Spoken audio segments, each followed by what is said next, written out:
আমরা ইমাম বুখারী রাহিমাহুল্লাহর কবরের পাশে চলে আসছি। আমাদের পিছনে যে স্থাপত্য দেখতে পাচ্ছেন, এটা ইমাম বুখারী রাহিমাহুল্লাহর কবর এখানে রয়েছে। আপনারা সকলেই জানেন ইমাম বুখারী রাহিমাহুল্লাহ 256 হিজরির ঈদুল ফিতরের দিন ইন্তেকাল করেছিলেন এবং ইমাম বুখারী রাহিমাহুল্লাহকে যখন এই জায়গায় দাফন করা হয়েছিল, হযরত ইমাম বুখারী রাহিমাহুল্লাহর কবর থেকে ঘ্রাণ বের হওয়া শুরু হয়েছিল, সুঘ্রাণ বের হওয়া। এটা এই জায়গা থেকেই শুরু হয়েছিল। আমি যে কথা এখন বলতে চাচ্ছি, ইমাম বুখারী রহমতুল্লাহ আলাইহির জীবনে বড় দুটি পরীক্ষা ছিল। একটা পরীক্ষা ছিল খলকে কোরআন, আব্বাসে খলিফা মামুনকে কেন্দ্র করে খলকে কোরআনের যে মাসালা, এটা আমি এখানে বলবো না। তালিবুল ইলম যারা আছেন খলকে কোরআনের কারণে কি অবস্থা কি না, এগুলো আকিদার বইয়ে পড়েছেন। শেখ আব্দুল ফাত্তাহ আবু গুদ্দার রাহিমাহুল্লাহ মাসআলাতু খলকিল কোরআনের নামে একটা রিসালা জমা করেছেন, ওখানেও এই ব্যাপারে বিস্তারিত আলোচনা আছে। ইমাম বুখারী রাহিমাহুল্লাহ নিশাপুরে যে পরীক্ষার সম্মুখীন হয়েছিলেন সেটা ছিল খলকে কোরআনের মাসালা। খলকে কোরআনের মাসালা মূলত বিতর্ক শুরু হয়েছিল ইমাম বুখারী রাহিমাহুল্লাহর উস্তাদ ইমাম জুহরি রাহিমাহুল্লাহর সাথে। খলকে কোরআনের মাসালার কারণে ইমাম বুখারী রাহিমাহুল্লাহ নিশাপুর থেকে বুখারায় চলে আসেন। বুখারায় আসার পর বুখারায় মানুষ তাকে ব্যাপক অভ্যর্থনা জানায় এবং তার ব্যাপক মানুষ তার দ্বারা প্রভাবিত হয়। তখন বুখারার যে গভর্নর ছিল খালিদ আজ-জুহলি, সে ইমাম বুখারী রাহিমাহুল্লাহকে দুটি প্রস্তাব করেছিল। একটা প্রস্তাব ছিল যে তিনি রাজপ্রাসাদে গিয়ে তার সন্তানদেরকে পড়াবেন, গভর্নর প্রাসাদে গিয়ে সহিহ বুখারী এবং তার লিখিত অন্যান্য কিতাবগুলো।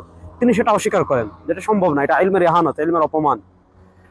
তখন গভর্নর একটা প্রস্তাব করেছিল যে তাহলে আপনি এমন একটা মজলিসের আয়োজন করেন যেখানে শুধু আমার সন্তানরা পড়বে, আর কেউ বসতে পারবে না। ইমাম বুখারী রাহিমাহুল্লাহ জবাব দিয়েছিলেন যে এটা তো ইলম লুকিয়ে, মানে ইলম কিতমানে ইলম, অর্থাৎ ইলমকে লুকিয়ে রাখার মতো হয়ে যাবে। আর রাসূল করিম সাল্লাল্লাহু আলাইহি ওয়াসাল্লাম বলেছেন যে ইলম শিখলো ওয়া কাতামাহু উলজিমা বিলিজামিন মিনান নার, কিয়ামতের দিন জাহান্নামের কেচি দিয়ে তার জিহ্বা কেটে ফেলা হবে। তারপর ইমাম বুখারী রাহিমাহুল্লাহর বিরুদ্ধে আস্তে আস্তে আস্তে আস্তে প্রপাগান্ডা ছড়ানো হলো এবং খলকে কোরআনের যে তিনি পক্ষে, এটার জন্য তার শেখ ইমাম জুহরি রাহিমাহুল্লাহ থেকে ফতোয়া আনা হলো।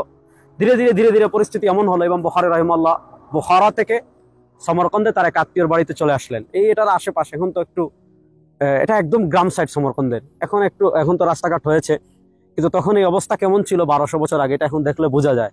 ইমাম বুখারী রাহিমাহুল্লাহ এখানে আসার পর তিনি অসুস্থ হয়ে গিয়েছিলেন, খুব প্রচন্ড অসুস্থ হয়ে গিয়েছিলেন। তখন তিনি আল্লাহ রাব্বুল আলামিনের কাছে দোয়া করেছিলেন যে আল্লাহ, দুনিয়া আমার জন্য সংকীর্ণ হয়ে গেছে, আপনি আমাকে আপনার প্রিয় করে নিন, বা দুনিয়া সংকীর্ণ হয়ে যাওয়ার দোয়া করেছিলেন।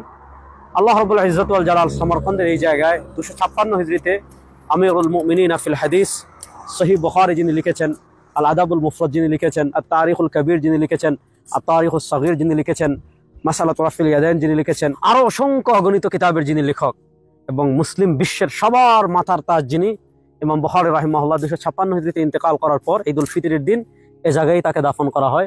ইমাম বুখারী রাহিমাহুল্লাহ এখানেই ঘুমিয়ে আছেন। আমরা ইমাম বুখারী রাহিমাহুল্লাহর মাকবারায়, এখানে মসজিদ নির্মাণ কাজ চলছে, প্রবেশ নিষেধ এই পাশে, আমরা এই দিক থেকে ইমাম বুখারী রাহিমাহুল্লাহর কবরে ঢোকার চেষ্টা করব এবং তার কবর জিয়ারত করবো ইনশাআল্লাহ। আপনারা আমাদের সাথে থাকুন। আমরা ভিতরে প্রবেশ করেছি। যে বিল্ডিংটা আগে দেখিয়েছিলাম আপনাদের, এটা হলো মাকতাবা, বড় মাকতাবা রয়েছে, রিসার্চ সেন্টার। এই যে গম্বুজ দেখতে পাচ্ছেন, ওই গম্বুজের নিচেই হলো ইলমের প্রাণ পুরুষ ইমাম বুখারী রাহিমাহুল্লাহর কবর। আর এখানে মসজিদ নির্মাণ করা হচ্ছে। ইমাম বুখারী রাহিমাহুল্লাহর কবরকে নতুন করে মসজিদ, বিশাল মসজিদ করা হচ্ছে, যার কারণে পুরো এলাকায় প্রবেশ নিষেধ, কাউকেই প্রবেশ করতে দিচ্ছে না।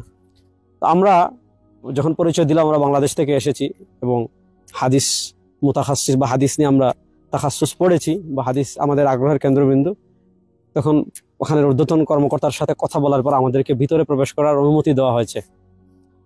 ইমাম বুখারী রাহমাতুল্লাহ আলাইহি, তাকে নতুন করে কিছু বলার নেই। তিনি 194 হিজরিতে বুখারাতে জন্মগ্রহণ করেছেন আর 256 হিজরিতে সমরকন্দে ইন্তেকাল করেছেন। ইমাম বুখারী রাহিমাহুল্লাহর জীবনের নানা দিক রয়েছে। একটা দিক আমি বলি, ইমাম বুখারী রাহিমাহুল্লাহ ছোটবেলায় অন্ধ হয়ে যাওয়ার উপক্রম ছিল। তার মা তখন খুব দোয়া করেছেন, স্বপ্নের মাধ্যমে তিনি আল্লাহ নবী হযরত ইব্রাহিম আলাইহিস সালামকে দেখেন। ইব্রাহিম আলাইহিস সালামের বারাকাতে হযরত ইমাম বুখারী রাহিমাহুল্লাহ দৃষ্টিশক্তি ফিরে পান।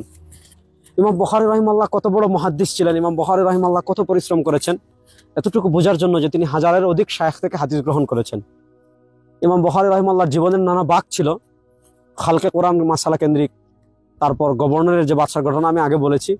ইমাম বুখারী রাহিমাহুল্লাহ পৃথিবী বিখ্যাত সহিহ বুখারী লেখার কারণে, এছাড়াও তিনি আল আদাবুল মুফরাদ লিখেছেন, এছাড়াও তিনি আত তারিখুল কবির লিখেছেন, এছাড়াও তিনি আত তারিখুস সগীর লিখেছেন, আরো অসংখ্য বই ইমাম বুখারী রাহিমাহুল্লাহ লিখেছেন। ইমাম বুখারী রাহিমাহুল্লাহ সহিহ মুজাররাদার উপর সবচেয়ে বিশুদ্ধ যে কয়েকটা গ্রন্থ আছে, তার ভিতর উম্মাহ সবচেয়ে বেশি যে দুটা কিতাবকে গ্রহণ করেছে, একটা হলো ইমাম বুখারী রাহিমাহুল্লাহর সহিহুল বুখারী, আর আরেকটা হলো ইমাম মুসলিম রাহিমাহুল্লাহর সহিহ মুসলিম। ইমাম বুখারী রাহিমাহুল্লাহ এর বুখারী শরীফ তার থেকে অনেকেই বর্ণনা করেছেন। আমরা যে রওয়ায়াতটা পড়ি মুহাম্মদ ইবনে ইউসুফ আল ফারাবরির নুসখা, আল্লাহ রাব্বুল ইজ্জত ওয়াল জালাল এখানে এসে আসলে আমার মুখ দিয়ে কথা আসতেছে না, আমি এতটা আবেগাপ্লুত হয়ে যাচ্ছি। আমরা দোয়া করি আল্লাহ রাব্বুল আলামিন ইলমের প্রাণপুরুষ যে জায়গায় ঘুমিয়ে আছেন, আমরা অবশ্য নেক ধারণা করি ইমাম বুখারী রাহিমাহুল্লাহ জান্নাতি, তারপরেও আমরা দোয়া করি আল্লাহ রাব্বুল ইজ্জত ওয়াল জালাল ইমাম বুখারী রাহিমাহুল্লাহর কবরকে জান্নাতুল ফিরদাউসের টুকরা বানিয়ে দিন। তার ফয়ুদাত এবং বারাকাত থেকে আল্লাহ রাব্বুল ইজ্জত ওয়াল জালাল সারা দুনিয়ার মুসলমানকে উপকৃত হওয়ার তৌফিক দান করেন।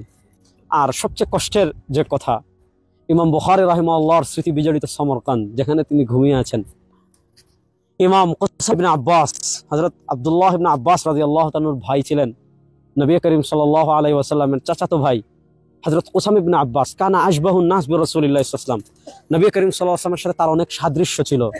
তিনি যেই শহরে ঘুমিয়ে আছেন, যেই শহরে আরো অসংখ্য ইমাম আবু মনসুর মাতুরিদি রাহিমাহুল্লাহ, ইমাম আহলিস সুন্নাতি ওয়াল জামাআহ, আহলুস সুন্নাহ ওয়াল জামাআতের ইমাম আবু মনসুর মাতুরিদি রাহিমাহুল্লাহ সহ ইলমের শহর সমরকান্দ, আজকে যে অবস্থা আমরা দেখছি এটা খুবই দুঃখজনক, খুবই কষ্টকর। আমরা দোয়া করি আমাদের হারানো তুর্কিস্তান, আমাদের হারানো সমরকান্দ, ইমাম বুখারী রাহিমাহুল্লাহর স্মৃতি ধন্য সমরকান্দ আবার ইসলামের পথে ফিরে আসুক, আবার সেই পুরানো তার ঐতিহ্য ফিরে পাক, পৃথিবীর মানুষের বানানো তন্ত্রমন্ত্রকে পায়ের তলে ফেলে আবার ইসলামের প্রতি সমরকান্দ চলে আসুক। আমার ভাইজান আমাকে বলেছেন যে ইনশাল্লাহ সময় এমন হবে যে সমরকান্দ আবার পৃথিবীতে ইলমের রাজধানী হবে। আমরা এই দোয়া করি। এখানে বিশাল মাখতুতা রয়েছে, এখানে উলামায়ে কেরাম তাহকিক তালিক করেন। এবং একটা মজার তথ্য দিই, ভাইজান আমাকে বলেছেন যে ওনাদের উলামায়ে কেরাম এখানে শেখুল ইসলাম জাস্টিস তাকি উসমানী হাফিজুল্লাহর যে দরসে তিরমিজি রয়েছে, যেটা থেকে আমরা অনেক উপকৃত হয়েছি, এটা ওনারা উজবেক ভাষায় কি করেছেন, অনুবাদ করেছেন। এটা একটা খুশির খবর। আজকে সরকারি ছুটি, এছাড়া এখানে প্রবেশ নিষেধ, যার কারণে সবকিছু বন্ধ। নচেত আমি উজবেক নুসখাটা আপনাদেরকে দেখাতাম, দরসে তিরমিজির উজবেক নুসখাটা। আল্লাহ রাব্বুল ইজ্জত ওয়াল জালাল আমাদের হারানো তুর্কিস্তানকে, হারানো সমরকান্দকে আবার ইসলামের জন্য কবুল করুক। আল্লাহ সবাইকে ভালো রাখুক, সুস্থ রাখুক। আসসালামু আলাইকুম ওয়া রাহমাতুল্লাহি ওয়া বারাকাতুহু।